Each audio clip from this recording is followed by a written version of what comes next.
The roots of this Spanish raid in 1686 really go back to the founding of Carolina, which we think of as a grant given by King Charles II, but it was actually overlaid on top of the Spanish territory of Florida. So what we call South Carolina and North Carolina and Georgia today were really the northern parts of the Spanish colony of Florida. And they weren't very happy about the English and English people bringing in enslaved people onto their territory.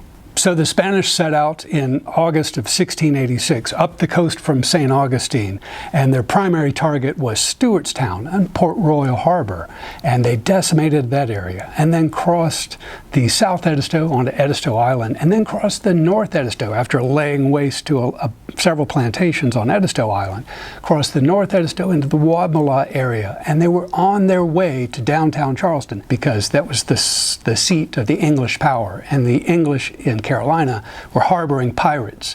So they were intent on coming up here. But the hurricane of late August 1686 just scuttled their plans, and they lost one of the ships and turned back and went to St. Augustine.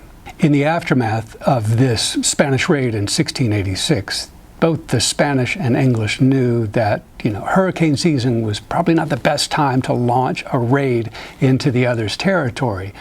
So as the Carolinians, the English colony here, matured, they learned more about when precisely hurricane season was. We think of hurricane season today as a very specific time of the year, but that took years of experience for them to figure out when does the chance of storms increase and when does the chance of storms taper off.